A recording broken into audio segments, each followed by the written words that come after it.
Hello! Aujourd'hui, j'ai décidé de vous réaliser un cocktail classique que tout le monde connaît, que tout le monde a peut-être même sans doute déjà fait, que moi en revanche je fais très rarement, donc c'est le Morito. Le Morito, donc ce grand cocktail classique cubain. Alors moi je le fais très rarement parce que j'estime que dans un bar, en fait, chaque client qu'on va recevoir et qui on va préparer des cocktails, ça c'est un cocktail, quasiment tout le monde le fait à la maison, et tout le monde a une recette avec un certain nombre de produits, une certaine manière de le faire qu'il aime. Et du coup, en fait, c'est le cocktail qui va créer le plus de débats et qui va souvent être compliqué à réaliser pour plaire au plus grand nombre. Donc du coup, moi, je préfère proposer d'autres recettes et, laisser ce cocktail-là à d'autres et puis même tout simplement à le faire à la maison.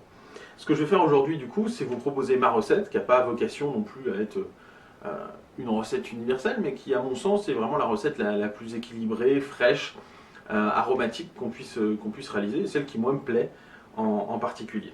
Alors, pour ça, je vais commencer par mettre de la menthe, des feuilles de menthe directement dans mon verre.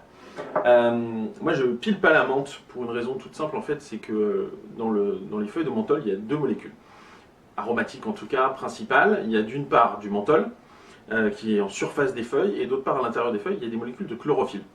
Et quand on pile la menthe, qu'on vient la casser, en fait, on va faire ressortir ce goût de chlorophylle. Alors la chlorophylle, dans un Morito, à mon sens, a deux inconvénients. Le premier, c'est que ça a de l'amertume. Donc ça va venir, moi je trouve, gêner ce côté frais, désaltérant qu'on va chercher avec la menthe dans un Morito. Et deuxième chose, effectivement, la chlorophylle, c'est le goût du chewing-gum Hollywood. Et c'est beaucoup plus puissant en fait que le menthol, et donc ça va venir dominer le menthol. Donc au final, plus on pile, plus on casse les feuilles, moins ça va goûter la menthe. Alors moi, du coup, je les mets juste dans le verre directement comme ça, et ensuite je vais venir construire mon cocktail dessus. Alors, je vais commencer, du coup, avec 1,5 centilitre d'un très bon sirop de sucre de canne. Alors, j'utilise du sirop de sucre de canne pour une raison toute simple. C'est que, classiquement, je pense que vous avez tous déjà bu ou fait des mojitos avec de la cassonade. Alors moi, j'utilise jamais de cassonade pour une raison toute simple, en fait, c'est que c'est du sucre qui souvent déjà a juste été coloré, hein, donc c'est pas nécessairement quelque chose de très naturel en tant que tel.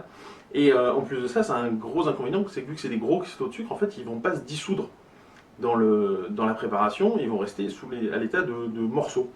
Et donc du coup, on aura un cocktail qui sera sucré de manière très inégale. Donc du coup, je préfère effectivement utiliser du sirop de sucre de canne liquide. Ensuite, ce que j'ai fait juste avant, c'est que j'ai pressé le jus de citron vert. Donc là, j'en prends 3 centilitres. Pareil, j'utilise du jus pour la même raison un petit peu que je pile pas la menthe, en fait, c'est que le citron vert, quand on va piler la peau, on va faire ressortir des huiles essentielles et on va faire ressortir un petit peu l'amertume aussi qui est contenue dans le zeste, hein, cette partie blanche de la peau du citron, et du coup on va perdre aussi là de la fraîcheur. Donc je préfère utiliser du jus. Moi les citrons verts, quand je les achète, je les laisse mûrir, parce que quand un citron vert est hyper vert, en fait il est pas mûr, tout simplement. Donc il va perdre aussi de l'aromatique comme ça. Et si on le laisse, on le garde pendant une petite semaine, on va se retrouver avec des citrons verts qui sont beaucoup plus aromatiques. Ensuite je vais mettre de la glace dans mon verre. J'utilise de gros morceaux de glace en fait pour que ça fonde pas trop vite. Hein, là, en fait, ce que j'ai fait, c'est que j'ai congelé en fait dans une boîte de l'eau. Hein, j'utilise de l'eau minérale histoire de ne pas avoir ce goût de chlore qu'on va avoir sur l'eau du robinet. Et je l'ai congelé dans une boîte, et ensuite après je suis venu casser, éliminer les parties les plus blanches qui contiennent beaucoup d'air, qui vont fondre très vite. Et ensuite je le place juste dans le verre. Et enfin, je viens mettre 5 centilitres d'un excellent rhum blanc. Alors ça c'est un rhum blanc, mais c'est un rhum en fait, c'est un assemblage de rhum qui ont été vieillis et qu'on a juste filtré en fait pour leur faire, pour les rendre blancs. Mais on a vraiment une aromatique de rhum qui a vieilli, donc qui a vraiment beaucoup de goût. Je viens déjà mélanger une première fois. Je remets un morceau de glace, histoire d'avoir un cocktail qui va rester le plus frais possible. Et je viens juste compléter avec un petit peu d'eau gazeuse. Pareil, qui va renforcer cette sensation de fraîcheur. Et qui va permettre là d'apporter la dilution, parce que du coup mes gros morceaux de glace ils vont fondre très lentement. Voilà. Une fois que j'ai fait ça, je prends une tête de menthe, je la tape juste comme ça légèrement sur le dos de ma main, et je viens la placer dans le verre pour faire geler. Et voilà, je vous laisse déguster mon Morito.